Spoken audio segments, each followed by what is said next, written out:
Welcome to Mommy Heal Thyself. We feature guests who provide you with the tools, resources, and strategies you need to say no to a life of pain and suffering from all forms of preventable disease, toxic drugs, and unnecessary surgeries. We hope to inspire you to boldly reclaim your ability to heal and to serve the ones you love. Welcome, everyone, to another episode of Mommy Heal Thyself. Today, I have a fantastic guest with me. Her name is Dr. Michelle Perro, and she is a veteran pediatrician with over 4 decades of experience in alternative and integrative medicine. For more than 15 years ago, she transformed her clinical practice to include health effects from GMO and their associated pesticides. She co-founded and she's the CEO of the nonprofit website, GMOscience.org. She created to examine the effects of genetic engineering with a lens on health. Dr. Perro has managed her own business, Down to Earth Pediatrics, creating a new field of integrative urgent care medicine. She has co-authored the highly acclaimed book, What's Making Our Children Sick. And she is nationally and internationally known speaker who has authored many publications, which have been found on the parental education section of her website. Making Our Children Well is her second book, due to be released the spring of this year, which is right around the corner. We are in the spring. Oh, yeah. Pressure's on. Yay! Well, I am so blessed to have you with us here today, Dr. Perro, because there is so much that we do not really understand about our food and the effects that GMO has on our health and the health of our children. I would love for you to begin with, how did you get into this entire craziness? Thank you. Thank you. Please call me Michelle. Michelle, that makes it easy. Yeah. It was serendipity that brought me here. I was a conventional, Western trained pediatrician specialized in pediatric emergency medicine. And it was at the birth of my own kid 30 years ago that he had some challenges. And again, serendipity was my friend. And I met a wonderful MD homeopath named Dr. Ifeoma Ikenze. And she explained to me what I needed to do using homeopathy, which I had never heard of, to help my own son. It was miraculous and it worked. And I was so taken with homeopathy. I went back to school at night and got my degree in homeopathy when my kids were little. And then what happened, a mom in my practice, while I was working with Dr. Kenze, actually, I kind of signed up with her later, left the emergency department. And these moms, we stopped the spray of a pesticide that was to occur along the entire coast of California. Only one county got sprayed and we stopped it. It turns out 20 years later that pesticide did not need to be sprayed, and the moth that they were spraying was not a problem. It just so happens. We now know that. So this one of the moms said, Michelle, have you read Jeffrey Smith's book? I just had lunch with him yesterday, my friend and colleague, called Seeds of Deception. And I, of course, hadn't. And when moms speak, I listen. I read this book and I put the pieces together of what I was seeing clinically, which was this massive uptick in neurocognitive challenges in children, such as autism spectrum disorder, gut disturbances, profound, and other health issues escalating across the board. And what Jeffrey, through his book, and then I began my own research, my own nonprofit, my own work, what I learned about GMOs and their associated pesticides. And I've been studying genetic engineered foods and the effects on health ever since. So now, what is it that you were seeing in your practice that gave you that red flag that something is really going on here? Yeah, so, prior in the early 2000s, I was running my own integrative urgent care. I was still doing acute care medicine, which was my passion at the time. And I was seeing kids, treating them both homeopathically and, with regular pharmaceuticals when indicated. I don't throw the baby out with the bathwater, but homeopathy is my preferred choice of treatment. And so the usual homeopathic remedies that I had been using since the 90s were not working. Kids seemed a bit sicker. And I thought, well, this is interesting. And then people started bringing their kids in, not just for the acute things like ear infections, asthma, diarrhea, constipation, injuries, headaches, trauma, but they started bringing them in for complex, chronically ill kids. Hey, Dr. Perro, my pediatrician doesn't know what to do with my kid, and he now has some behavioral changes. He's not sleeping. He's all of a sudden bedwetting. He's starting to have some motor changes. He's having some neurologic tics. He's having regression. And I started seeing it around 2000 is when I started seeing the uptick. And then I started seeing an uptick in autistic spectrum disorder. And rapidly, within a small time frame, I knew it was escalating based on my own clinic, based on the research, and based on how I was trained and what I was reading. And I was extremely alarmed of this uptick in autistic spectrum disorder.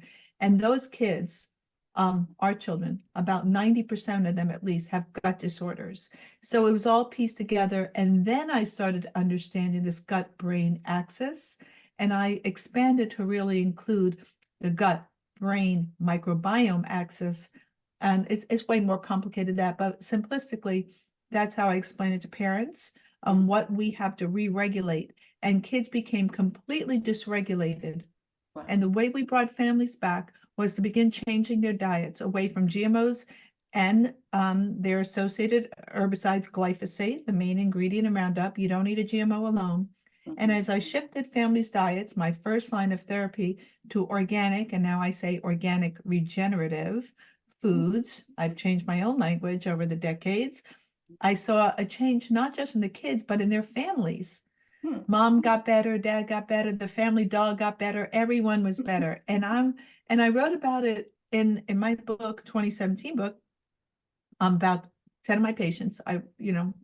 My co-author at the time, a medical anthropologist, my colleague, Dr. Adams, didn't believe anything I was saying initially until she sat in the clinic with me. And by the 20th patient, she went, whoa. It was her sitting in and permission from parents. This was all legitimate. I was working at a major medical center at the time here in Northern California. So that's how it all began. And I just feel like I was blessed that luck, timing, and my own curiosity and allowed me to help others. So now let's go back a little bit and helped us to understand what was going on around 2000 that you believe created that shift and significant spike in chronic illness in the children you were seeing. So a couple of things were happening specifically. GMOs and pesticides, well, GMOs specifically were released between 1996 and 1998. And what are GMOs? Sorry. Yes, let's talk about, yeah. I often assume everyone knows what a GMO is because it's been around so long, but it's like, hold on, hold on. A genetically modified organism, and they're made from microbes often, but now there's more technical changes, is an organism that has been genetically altered to manifest a certain desired trait. In the case of GMO foods, they're altered to have the trait that when you spray an herbicide, glyphosate-based herbicides, Roundup, that the plant itself won't die, but just the weeds around it. So that's how. So farmers were given a pass that they could grow these crops: soy, corn, canola, cottonseed, certain papayas, certain squash, certain zucchini. Oh, it's grown since. There are about now 10 major genetically modified crops. When they sprayed the crops, they didn't die. And that they said it was totally benign and didn't hurt the plant. Then farmers began using these glyphosate-based herbicides, Roundup, and now more toxic formulations because weeds have become resistant to glyphosate, so they're more toxic. They started using it as a crop desiccant, and they spray the crops right at harvest to dry them down, literally kill the crops, so that they would dry out faster. And so foods harvested with this desiccant have very high levels of glyphosate-based herbicides. And those foods, the highest are oats, wheats, and legumes. A lot what kids eat, a lot what vegetarians eat. Yeah. Especially oats and wheat. Yeah. So super high levels. And now we know that glyphosate has at least, I've counted at least 21 toxic effects. There may be more on health. Oh my gosh. Oh my gosh. I know. Woo! Okay, so now school us again with the basics. How do the GMO foods and how does the glyphosate affect us? You were saying something about the microbiome and all that kind of stuff. So if you can break it down Yeah. for us. Yeah. I'm just going to give you the highlights and not, the whole Yeah, 3-hour that's the tricky discourse of stuff. glyphosate. Hmm. So why is glyphosate so toxic? Hmm. It's the chemical structure is very similar to certain building blocks of proteins in our body called amino acids. It's N-phosphonomethylglycine is the chemical name for anyone who remembers high school chemistry. And if you hear that glycine in there, so glycine is an amino acid. We can make glycine. It's ubiquitous. It's what's in collagen, and in our body's structure is mostly collagen, is mostly glycine. So this glycine is very similar to glyphosate.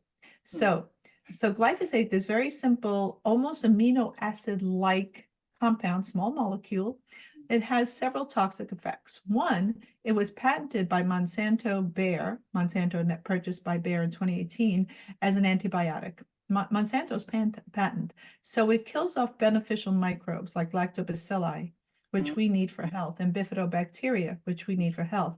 And it promotes the growth of toxic pathogens like salmonella and clostridia. As a sidebar, Dr. Michelle, we know that children on the spectrum have high rates of clostridial species. They're not all toxic, some are. That's one thing. The second big thing it does, I'm going to give you like 3 or 4. It's a metal chelator. What does that mean? It binds metals, and metals are minerals. Like which ones? Like magnesium, zinc, brain function. There are over 200 reactions in your brain that require those essential minerals. Zinc is needed for immune function. Magnesium, zinc, manganese. Glyphosate loves manganese, and your brain needs manganese. Copper, calcium, bone development. And so it binds these minerals, making them unavailable in the plant and unavailable in us. That's number 2. And I'll give you one more, and this may be the most serious, as glyphosate was shown by the World Health Organization and IARC, the Institutional Association for Research on Cancer, IARC, in 2015, that it's a class 2A carcinogen. It would be a class 1 carcinogen, but they didn't study it in humans, just animals. That's why it's a class 2 and not a class 1. It causes cancer.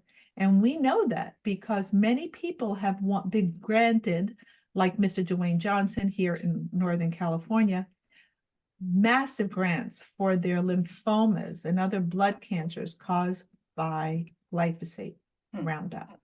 And there have been huge payouts. There are hundreds of thousands of lawsuits against Monsanto Bayer because of cancer. And the biggest cancers, there's all kinds of cancers. The biggest ones are blood cancers like lymphoma, non-Hodgkin's lymphoma. So it's endocrine disruptor. It blocks your ability to detoxify. So there are so many things. And in a paper in 2020, this was the nail in the coffin that I thought would stop glyphosate forever, and it didn't. There was a paper that came out in 2020 in July, seared in my memory, which showed how glyphosate causes autism. Wow. Now, when I saw that paper, I said, oh, okay, people, here it is. Now we'll stop it, because we have 1 in 20 kids in California now has autism, 1 in 13 in New Jersey. So now we're going to stop it, because when I was a resident, it was 1 in 10,000 people. Now, I'm old, 4 decades of practice, but old enough to know that I saw when it was 1 in 10,000. And when an autistic kid came in the clinic, we all gathered around because it was so unusual. And now classrooms are filled with kids on the spectrum. Everyone knows what autism now, which is shocking.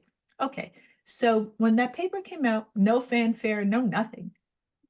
And so and there are other things that cause autism as well, which we can get into or not. But I'll leave it there for now, because I think I've given you enough on just glyphosate-based herbicides.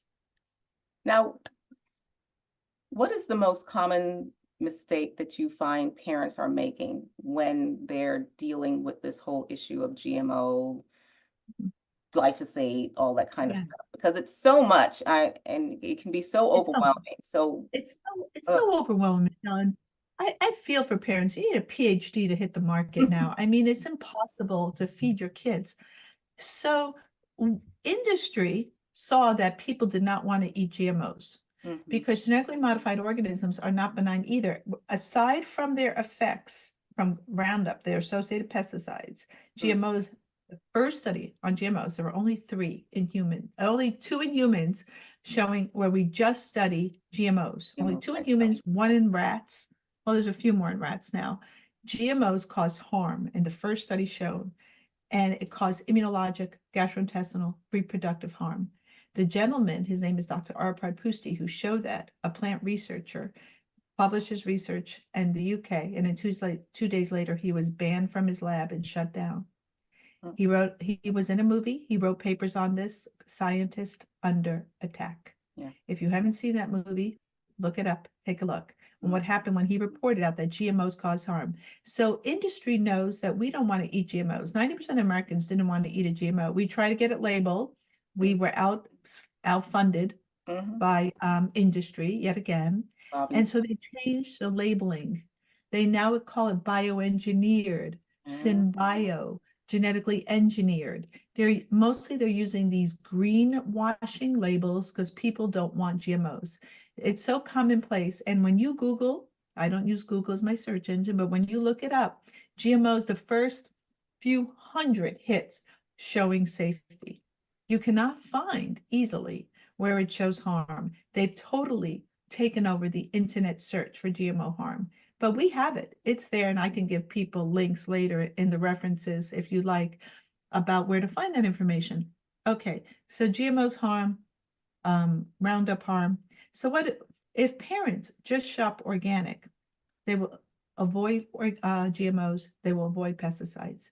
That's why we push. Please, parents, please do the best you can. It's not perfection. It's a journey of buying organic. When you can't, at least buy non-GMO labeled or the clean 15, not the dirty dozen, although I have problems with that, which is from an environmental working group.org. Hats off to them for making that list. Some foods are worse than others in terms of pesticide content. But in general, please feed your children organic. And when you can, grow things yourself. We have to learn to become farmers, gardeners. You can grow herbs in any apartment in New York City in your window. Herbs are easy to grow right in the windowsill. Just need a little sunlight, a little water, a little love. And children love gardening. Yes, children love picking it and eating it, even if it's just herbs in your window box in your New York City apartment. It can be done. So if parents did that, they will see a huge difference in their children's health. That'd be one. Number 2 is we have to stop the takeout, the drive-through and the takeout. Americans love taking out. 46% of our income is spent eating out. Yeah. And as Zen Honeycutt from Moms Across America did her study on fast foods, people are eating out fast food. It's not just fast foods, by the way. Most restaurants use GMOs. They're not using organic. So it's not just the fast food places. They're a toxic nightmare. And that's what a lot of families will do is a drive-through, affordable takeout. It's affordable toxic poison. I don't even know if it's affordable, Michelle, because yesterday my son, we scored a 91 on his aviation mechanic exam. It's a national exam, and we wanted to celebrate. So, I did something that I rarely ever, ever, ever, ever do, and it was because I went to visit a friend, and she's like, "Oh, come on, Michelle, let's go over to Dairy Queen." I was like, but, I hadn't seen her in a while. And, you try to meet people halfway. So we went to Dairy Queen, Michelle. This little itty bitty fish sandwich and a little container of fries was $8.99. So I don't know if it's affordable. I don't know how people buy fast food at this point in time because it just blows my mind. Thank you for saying that because I noticed that too, that the fast food prices have gone up. All food prices have gone up. So And I know that people like me are way expensive. I say, pay for your food or pay for me. I say, I recommend your food because I'm expensive. So, and missing work when your kids Yeah, are homesick yeah, is expensive. exactly. I agree with you. And so restaurants, there are very few, even here in Crunchy, California, we don't have a lot of organic restaurants. Mm-hmm. So when I want to eat out, I go to my local organic market, Good Earth, here in my town. And I am friends and colleagues with the owners. They are wonderful. I get their takeout. If I don't really want, if I want to break off from cooking, I really try not to eat out. It's, it, I mean, I like going out to restaurants too, but when I do go out to restaurants, there's certain foods I avoid, Yeah. corn and soy. So what do people like to eat out? Around here in California, it's often Mexican restaurants, tacos, burritos, kids' favorites. Mm-hmm. If it's not organic, it's all GMO corn, unless they're bringing it from Mexico. Mexico right now is fighting with the US to not import genetically modified corn. Corn is king in Mexico. So, but boy, that's a lot of knowledge you need to know whether that, restaurant is serving GMO corn. And if you ask them, they may say, oh, no, we serve organic here. Sure. Doubt it. Highly doubtful. Because it's more expensive, because it's not subsidized by the government. Conventional crops are subsidized. Organics are not. Now, you said that you have also modified some of your verbiage recently to not be just organic, but also something else. I think it was permaculture or something else. Regenerative. What is the Yes. difference for our ladies? Yes. So organic simply means that no chemical inputs were used in the growing of the crops, which is great. But what it doesn't tell you is the degree of soil health, because you can grow crops without chemical inputs and the soil is not healthy. The plant is only as healthy as the soil that it was grown in. So a lot of even the organics, and there are some companies that have come into question that are carried by Costco, which is a huge, the number one US buyer of organics is Costco. And some of the brands they were carrying were organic, but not highly nutritious. So now, so nutrient density is what we're looking for. And because kids are little, their tummies are small, you want to give them a power punch. They're not going to eat this huge amount of food. So the small amount of food they eat, you need to condense calories and condense nutrients. There's macro and micronutrients. Okay. So regenerative soil is soil that is robust, that the microbes of the soil that create the products that the plants use that make the plants healthy, which are phytochemicals like phenols and flavonoids and all those healthy chemicals which give us our health and which gives plants those beautiful colors, eat the rainbow is what we tell families, are diminished. So not only do we want no chemical inputs, but we also want increased nutrient density by robust soil. And that's why I'm in the book I'm writing, I just wrote the chapter on the regenerative. There's ROC, regenerative organic labeling now. So there's the basic green and white label. You're going to be reading it in my book. And then there's another label for regenerative organic. And if you see that label, super right on. But go to your farmers markets and know your farmer. Farmers markets everywhere now. And even in the winter in New York, there was a farmers market in Union Square. We have them all year here in California. We're pretty fortunate. Talk to your farmers, see how their farming techniques. And in the book I'm writing, I have a list of questions you can ask your farmer about what kind of techniques they're using. For those of us who are not farmers like me, I did go back to college and take a course during COVID, a community college course on farming, because I'm like, oh, I'm from New York City. What do I know? So this is so important now, the soil microbes, very synonymous to our own gut and our own gut microbes, Michelle. And I also encourage our moms, parents in general, to consider asking the farmers if you can visit the farm. It's a wonderful field trip for yourself and your kids. And that way you can actually see what is being done. And that gives you a better relationship even with the farmer, because, people can say anything at the end of the day, but it's another thing to actually see it in practice and to know for yourself, this is legit, to have that peace of mind. I don't know. Maybe not I just say it peaches. too. Kids love it. And I like to see farms that include livestock in their farming, Yeah. and they want those Mhm. animals grazed Yeah. because those grazing animals also are part of the farming system, Mhm. of the loop, of the Exactly. poop loop, Yeah. of what you need to create really robust soil. You know, manure. I have chickens and I put that chicken manure in my compost. That's what It's I do. awesome. It's like Exactly. poop gold. Um, and I remember my grandma at like my like 97-year-old grandma in the Lower East Side of New York City, going on the bucket, picking up still horse poop and putting it on her fire escape garden. She lived Yeah. in a 6th floor walk up where she grew her Wow. tomatoes and God knows what else she had up there. I was really little. I don't remember all of it, but I remember with that bucket getting the horse poop.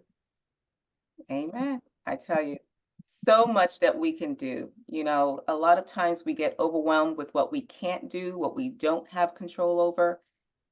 I want you to focus, ladies, focus on the things that you can do, even if it's something little, even if it's just, as Michelle said, a little potted plant of herbs on your windowsill.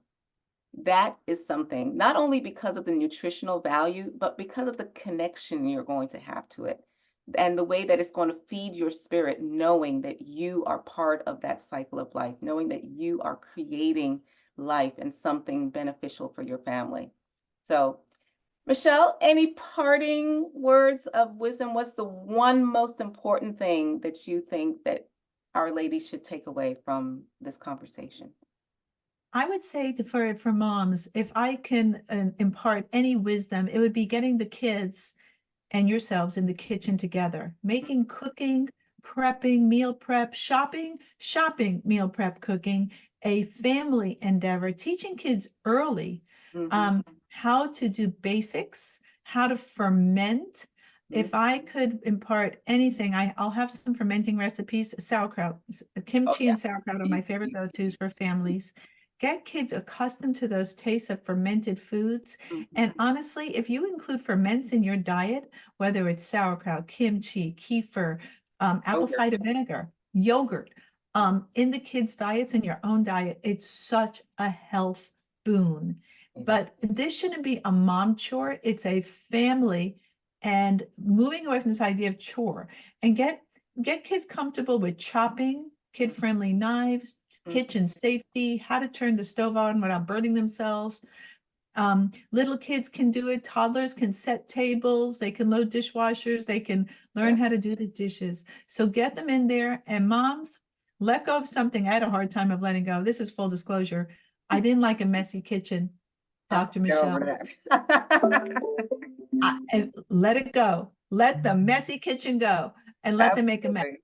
Let them make a mess. I mean, I remember my kids growing up, and I had them in the kitchen from they were little. They would have little step stools that they would stand on to be able to get to the stove or to be able to get to the sink and everything. So by the time they were 12, they knew how to cook and prepare meals for themselves. And then the nice part about that, ladies and gents, is that on Mother's Day and Father's Day, they can actually make breakfast for you and dinner. Of course, that's further down the line. But anyway, it is fun, you know, Well done.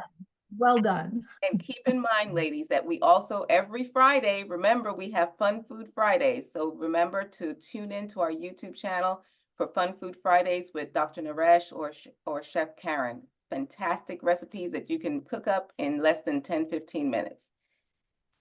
Well, you have blessed us with so much information, and I thank you for breaking it down into really simple bits and taking the time to share this with us because I truly believe that we can't repeat this information too many times. Every time I hear it explained to me, I get something a little bit more and I understand it a little bit deeper. And I can definitely sympathize with many of our families that are like, look, Michelle, I don't have a degree in chemistry. I don't have a degree in all that stuff. So I thank you for breaking it down for us and sharing all of this valuable information. Michelle's my pleasure. And if I could say anything that I am, laser focused on now is really targeting food is medicine. Yes. And the expression I use is la cocina es tu medicina. The kitchen is your medicine. And I am trying to promote this relationship I've moved away from a lot of other platforms and environmental toxicants. There are many things making our kids sick, but that is my laser focus now, is helping parents get back to understanding our relationship with our food and our soil and reconnecting with our hands. Beautiful. Until next time, my ladies, peace and blessings. Thank you for tuning in for this episode of Mommy Heal Thyself.